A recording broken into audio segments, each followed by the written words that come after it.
వందే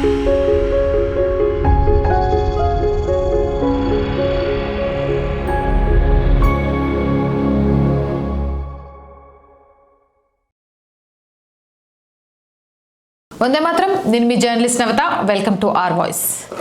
భారతదేశాన్ని, హిందువుల్ని ముక్కలు చేయడానికి క్రిటికల్ థియరీ ఎలా ప్రయోగించబడుతుంది అనేది ఈ వీడియో ద్వారా నేను మీకు అందిస్తాను. శతాబ్దాలుగా దేశాల మధ్య తమ ఉనికిని చాటుకోవడానికి చరిత్రను ఒక ఆయుధంగా వాడుతూనే ఉన్నారు. ఐరోపాలో పారిశ్రామిక విప్లవం జరుగుతున్న సమయంలో బ్రిటన్, ఫ్రాన్స్, ఇటలీ వంటి దేశాలు తమ పురాతన చరిత్రను గొప్పగా చెప్పుకునేవి. కానీ అప్పట్లో జర్మనీని అనాగరికుల దేశం అని తక్కువ చేసి చూసేవారు. దీనిని ఎదుర్కోవడానికి జర్మన్ పండితులు ప్రపంచ చరిత్రను శోధించి భారతదేశ వైభవాన్ని చూసి ఇండాలజీ అనే విభాగాన్ని సృష్టించారు. అయితే వారు కేవలం అధ్యయనం చేయడమే కాకుండా మన సంస్కృత భాషను, వేదాలను తమకు అనుకూలంగా మార్చుకున్నారు. ఎటువంటి ఆధారాలు లేకుండా ఆర్య అనే పదం జర్మన్లదేనని, సంస్కృతం ఐరోపా నుండి వచ్చిందని, చివరికి యేసుక్రీస్తు కూడా ఆర్యుడేనని ప్రచారం చేశారు. ఇది కేవలం ఒక గుర్తింపు కోసం చేసిన ప్రయత్నం మాత్రమే కాదు. ఇది ఒక దేశపు అస్తిత్వాన్ని హైజాక్ చేసి ప్రపంచ ఆధిపత్యం కోసం సృష్టించబడిన ఒక ప్రమాదకరమైన ఎత్తుగడ. ఆ జర్మన్ ఎత్తుగడలే తర్వాతి కాలంలో బ్రిటిష్ వారు మార్కిస్టు మేధావుల చేతుల్లో భారతదేశాన్ని అంతర్గతంగా విచ్ఛిన్నం చేసి యంత్రంగా మారాయి. భారతదేశాన్ని పరిపాలించాలంటే భారతీయులు ఐక్యంగా ఉండకూడదని బ్రిటిష్ వారు గ్రహించారు. ముఖ్యంగా 1857 తిరుగుబాటు తర్వాత వారు రాబర్ట్ కాల్డ్వెల్ వంటి క్రైస్తవ మిషనరీలను దక్షిణ భారతదేశానికి పంపారు. కాల్డ్వెల్ అక్కడ చేసిన పని కేవలం మత ప్రచారం కాదు, అది ఒక భౌగోళిక రాజకీయ కుట్ర. దక్షిణ భారతీయులు ద్రవిడ జాతికి చెందిన వారిని, ఉత్తర భారతదేశం నుంచి వచ్చిన ఆర్య ఆక్రమణదారులు వారిని అణిచివేస్తున్నారని ఒక కొత్త సిద్ధాంతాన్ని పుట్టించారు. బాధితులమనే భావనను ప్రజల్లో నూరిపోసి సంస్కృతంపై, ఉత్తర భారతంపై, హిందీపై ద్వేషం పెరిగేలా చేశారు. దీని వెనుక ఉన్న అసలు ఉద్దేశం విభజించి పాలించు దక్షిణాది వారు ఉత్తరాది వారిని శత్రువులుగా చూస్తే బ్రిటిష్ వారికి ఎదురు తిరిగే అవకాశం ఉండదు. ఈరోజు మనం చూస్తున్న భాషా విభేదాలు, United States of South India వంటి నినాదాలు ఆనాడు బ్రిటిష్ వారు నాటిన విషబీజాల ఫలితమే. బ్రిటిష్ వారు భారతదేశాన్ని భౌగోళికంగా విడదీస్తుంటే ఐరోపాలో మరో మేధోపరమైన విషయం తయారైంది. కార్ల్ మార్క్స్ తన సిద్ధాంతాన్ని ఆర్థిక అంశాల ఆధారంగా రూపొందించారు. పెట్టుబడిదారులు వర్సెస్ కార్మికులు అని. కానీ 1920 నాటికి జర్మనీలోని ఫ్రాంక్ఫర్ట్ స్కూల్ పండితులు కేవలం ఆర్థిక అంశాల ద్వారా విప్లవం రాదని గ్రహించారు.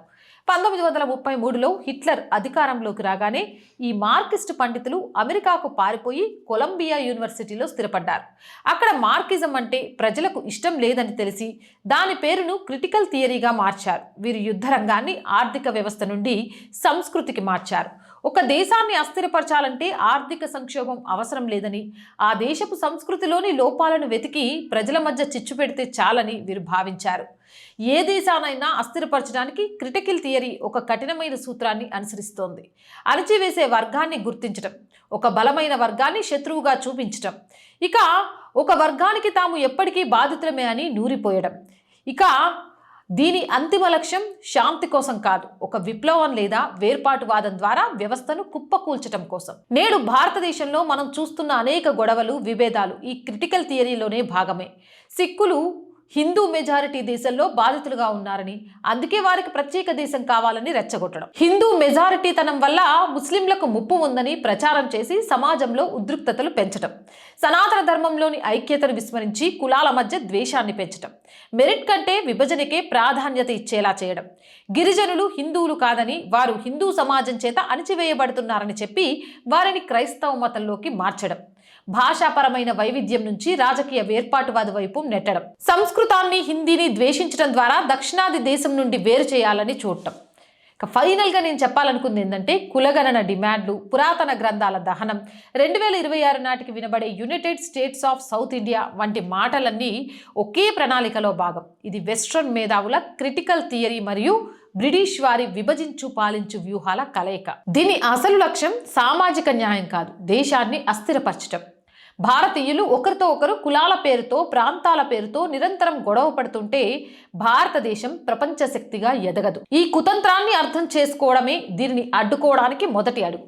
ఎవరైనా మిమ్మల్ని బాధితులు అని మరొకరిని అణిచివేసేవారు అని రెచ్చగొడుతుంటే అది మీ మేలు కోసం కాదు, దేశాన్ని బలహీనపరచడం కోసమని గుర్తుంచుకోండి.